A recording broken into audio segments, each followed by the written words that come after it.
Hi everyone, welcome back to my channel. I'm Yesha if you're new here, and I thought today, seeing as my last video was all about overnight independent call or overnight call, I would make a video about surviving overnight call if this is something that you are going into, if this is something you are going to have to experience.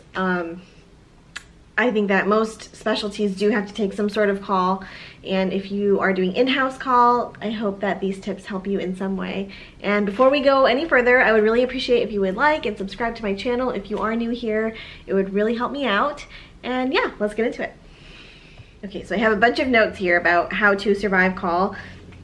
I did about 4 months of call overnight, so I feel like I have become a seasoned vet when it comes to this. So yeah, I hope that these are helpful and make your experience slightly less painful than they already are. So the first is to save something for your block of nights. So however long your nights are, I used to like get into this like very sad mode before nights. I would get into like very depressed, very like solemn type of feeling, like feeling sorry for myself, feeling sorry for how I'm gonna feel during nights. But I found that if I save something fun for my nights, it makes it like slightly less painful. So what do I mean by that? Well, first of all, we don't get a lot of breaks in radiology call, but if you do get breaks, even just like saving like either YouTube videos that you've saved, like creating a playlist, or a TV show.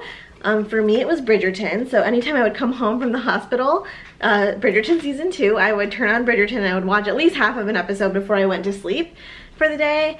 And then when I woke up, I would kind of finish it and start another episode, and that made it like slightly less painful. Very slightly, but it did make it less painful. And instead of just being like sad and depressed about nights, it made me have something to look forward to, like, oh, I can at least watch my TV show. So for me, that was like very helpful. So it could be a book, it could be anything. So whatever it is that you are looking forward to or enjoy, that can be something that can help make it a little bit less painful. The second thing is obviously having like snacks available to you. If you have a resident lounge where you already have snacks, that's very lucky. I know in radiology we don't get a lot of time to get up and go and get snacks, so bringing them with you is always like my advice, so that you have something at your fingertips. And so the rule of snacks is that you must have something sweet and you must have something salty, okay? You must have both, because you don't know at 2:30 a.m. what you're going to be craving, and you can't like ignore that craving at that time. That's just like, how can you survive if you do that?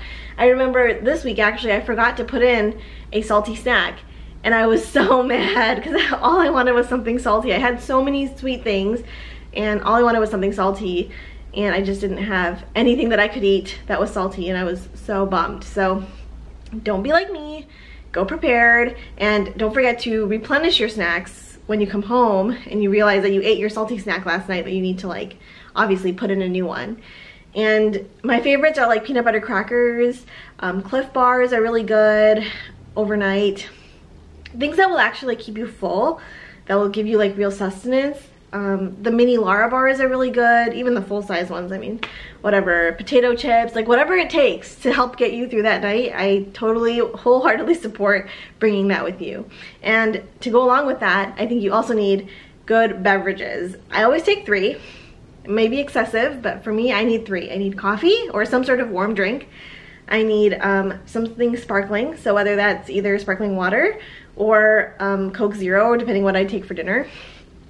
Usually sparkling water is enough, and then just plain water. So for me, I need like all 3 of those things, so I always take all 3, and it doesn't even matter if I don't drink any of them or all of them or whatever. Like, I just, having the peace of mind knowing that like it's there, it makes me so happy, it gives me comfort. So yes, snacks and beverages, and you need all of them. My next tip is to sleep whenever you can. So if you are lucky enough to be able to sleep overnight at any point, definitely do that. And of course, sleep also during the day. Now, the reason I put this in, it might seem obvious, I guess, but there are definitely some people that are proponents of like, no, like if you are on nights and you should sleep during the day, but you should try to stay up all night and try to power through, and if you have downtime, like to do other work. And I commend whoever can do that. I think that that's like, yeah, super commendable. Like, that's amazing. I respect you. Not for me though. I am definitely someone who I must sleep at any moment that I can. So I will either sleep or I will like do something fun or something distracting if I like am unable to sleep, which obviously happens by the end of like a week of nights, your cycle has like totally shifted. So it can be hard to get to sleep, but honestly, it makes the night go by faster if you can sleep a little bit, even like 20 minutes. It just makes that time go by a little bit faster. And of course, during the day, you should absolutely sleep. So sleep whenever you can. Creating some sort of routine is also very helpful when you're on nights. So for me, I always come home, I have breakfast, watch TV, like I said, watch something that I've saved just for specifically that week. And I always have like the same breakfast. I do that, I take a shower, and then I go to sleep. Like it's like a routine. It's my brain is off, I'm fried. That's what I do. Go to sleep, wake up whenever I wake up. I don't set an alarm. And I wake up, I eat something, and then I watch TV or do whatever it is that I want to do until it's time for me to essentially start to think about going back to work.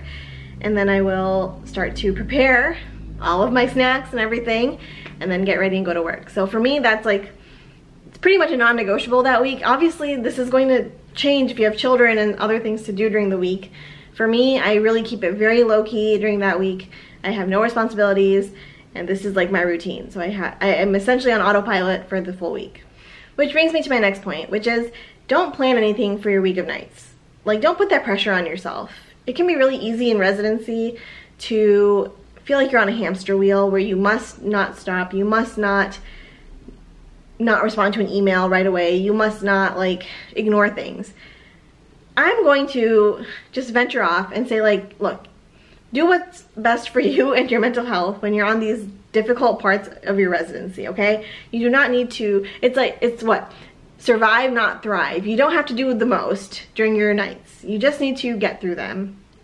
At least for me, that's my attitude. So if someone emails about something, honestly, it can wait until my week of nights is done. If they really need me, they will call me, they will text me, they'll find other ways to get a hold of me. But for me, it's just, that is how I get through it. And to each their own. But for me, that's really how I get through my nights, is like, just don't worry about anything else. Just focus on the work and getting home and sleeping, and that's it. So that's my advice to whoever asks me about nights.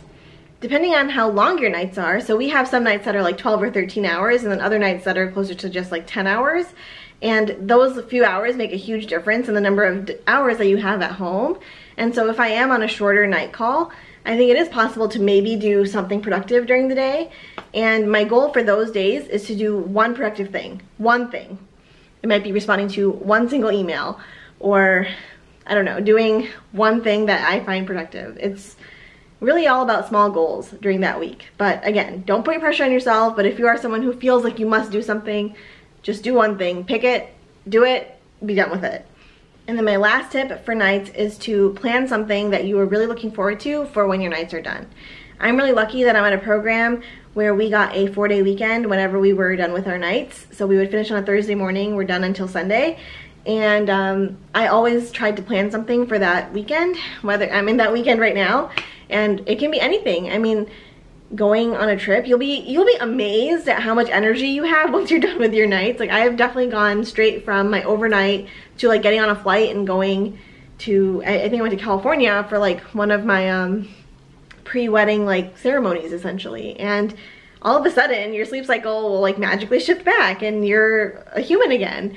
It's pretty amazing how resilient you can be. So definitely plan something for when you're done with your nights if you have the luxury to do so.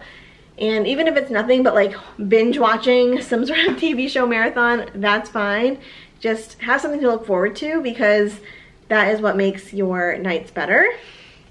And the last thing that I will say, which is a piece of advice that I got from one of my attendings, is that, look, the time, it continues on no matter what, right? So the morning comes eventually, you will get home eventually. And honestly, like, saying these things out loud like definitely reminds me how toxic medicine is, but you know, that's where we're at. This is how residency is. And the morning will come eventually and you will be able to go home and rest. So that is my advice. Like, no matter how busy you are, no matter how tired you are, just remember that the night will eventually end, and this will eventually end, and you will be able to be in a better place very soon. So I hope those tips help you if you are starting nights soon. I know a lot of people transition into overnights as you start this next academic year, so best of luck to you, and I hope this was helpful. I will see you all in my next video. Bye.